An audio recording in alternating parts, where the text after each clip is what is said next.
Right, so I've been a little bit busy today. I've been doing a bit more tinkering, which is, well, I mean, this is Helen's car, by the way. Little Vauxhall Corsa. Let's see if these lights work. It should be fun.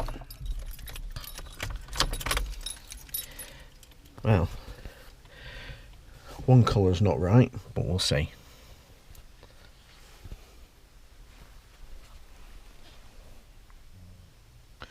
And she's into her unicorns. She wanted some girliness in her car, so that's all pretty cool.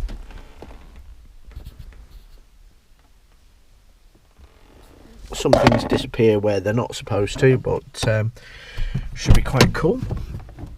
Let's have a look. But yeah, a little bit of pinkness in her car, which is always good. Yeah, from the back looks quite good. A little bit of pinkness, a little bit of pink to make the boys blink. It's quite cool.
Here we have Helen's Vauxhall Corsa. As I said, that we've got two cars in the fleet.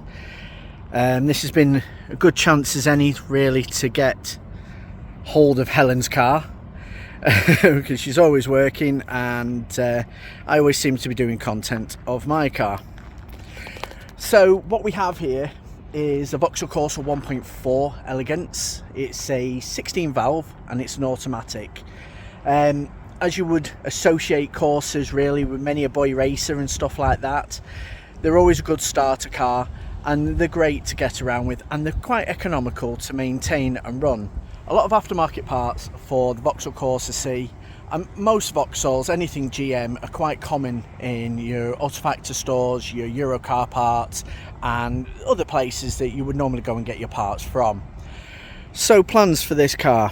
Well, there's a few things that need tidying up, notably the bumper at the lower end. There's supposed to be a standard trim at the bottom, which I'm going to perhaps do something a little bit aftermarket with it, but nothing snarling, nothing stupid.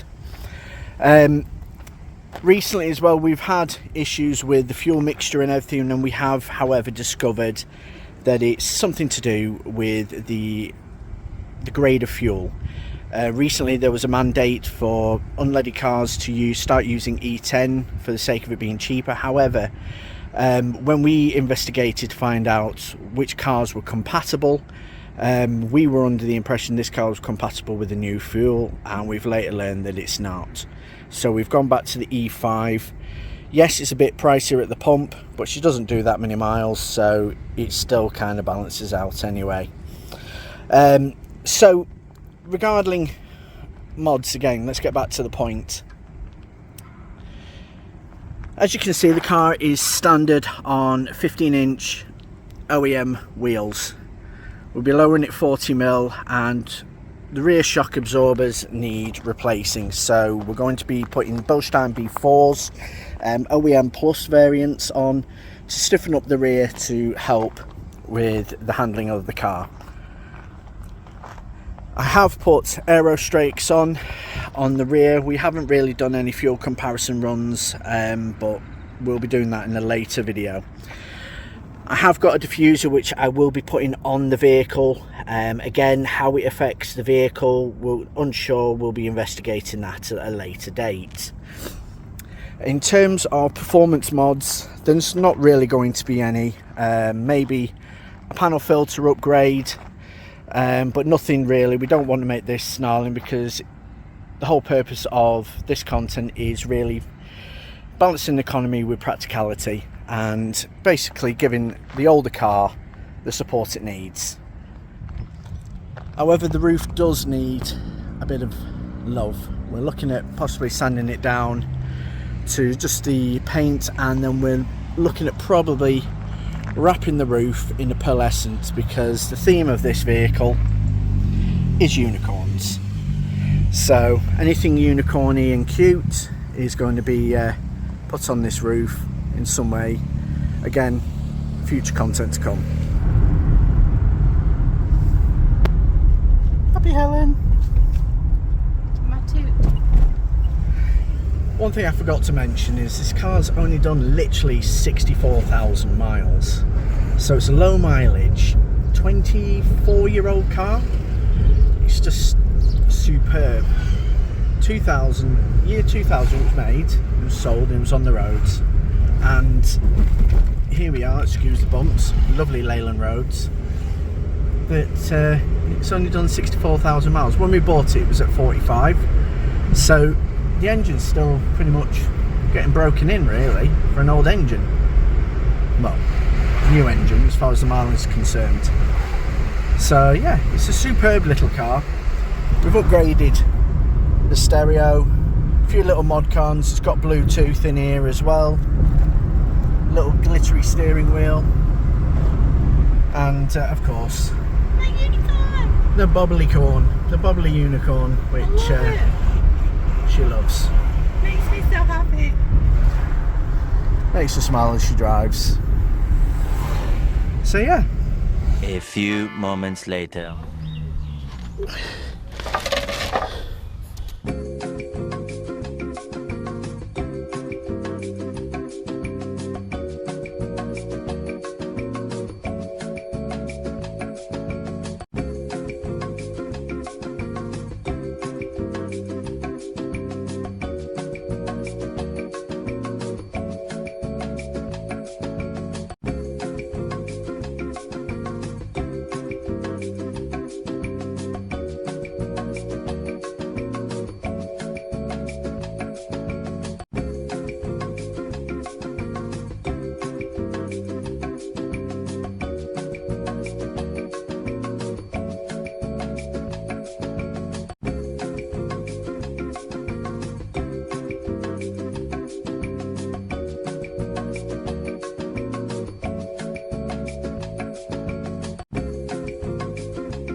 Right, so that was me fitting Helen's rear diffuser on her Corsa. How it's going to increase the economy on the fuel, we don't know. It's with petrol engines compared to diesels. Obviously, when you tune a petrol engine, it doesn't help the economy. As with diesels, it's the opposite. So I'm going to be experimenting more with air on her car without really making it look like some sort of super touring little shopping cart, basically. The whole purpose of what I'm doing with regards to the project really is to just, like I've said, to try and save money, increase economy and, the practicality within the car. As she only uses the car to go to and from work, so her fuel consumption, she pays about £25 a week, which is usually about half a tank in her car, or just under half a tank. Full tank in her car is £60, and I think the base average at the moment she's getting is roughly about 25 miles to the gallon. So that was Helen's Vauxhall Corsa C. A great addition to our fleet of cars, if you will. They are cheap to run, they are cheap to maintain, and the Corsa Cs are quite cheap to pick up. You will find them on Facebook Marketplace and, eBay and places like that. They're cheap to, maintain. They're very simple cars. Servicing and everything, parts for them are very common, so you can get them from your auto factor stores or your Euro car parts or wherever you buy your car parts from. In terms of specific parts, to that, particular models, especially anything preceding, I think, 2005, they are getting a little bit difficult to come by. And Vauxhall, formerly of GM, they're now part of the Stellantis group, so your newer models of Vauxhall Corsa are now more Peugeot, Citroen based, and predominantly electric now. Everything pre, I think, 2016 is GM, and after 2016 is Stellantis. So yeah, the cheap cars, they're brilliant. You can't really go wrong if you're a young driver, new driver, or just somebody who's looking for a cheap runabout from point A to point B. I would highly recommend getting this, this particular car or this particular type of car.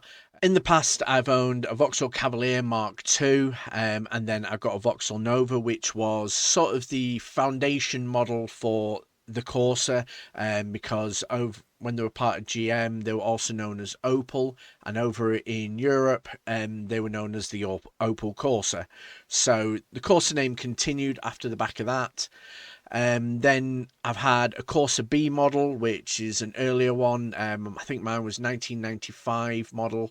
Very simple car, very, great, cheap to maintain, cheap to run, cheap on insurance. They're fantastic little cars. As a starter car, you cannot go wrong. You really, if you are stuck for a runabout, then this type of car is absolutely perfect. There are other models, but in terms of robust and just general ease of maintenance, the Corsa C I would recommend as the better model. The Corsa C came about, or was moving on from the Vauxhall Nova from 1993 onwards. They still continue to be a mainstay of the Vauxhall product lineup. And yeah, they're just superb cars. They're brilliant. You cannot go wrong with them, and worth every penny. So for more future content like this, please comment, like, subscribe, follow my socials, Vader Monkey J on Instagram, and J Middleton and Vader Monkey TV and Gaming on Facebook. Feel free to comment and just maybe add a bit of input, make suggestions and stuff like that. There will be more car content as well. We're getting new sponsors on board as well, and I'm building on this now, and I am fully in the swing and I'm enjoying it.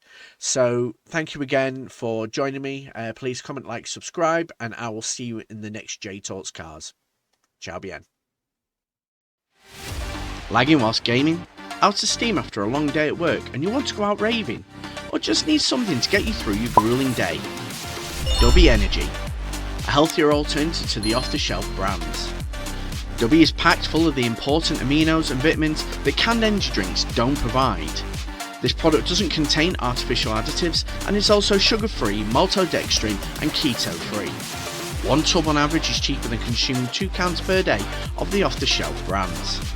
Order your Dubby Energy via their website at dubby.gg and use my promo code VaderMonkeyJ to get yourself 10% off your order. Keeping yourself energised doesn't have to be unhealthy.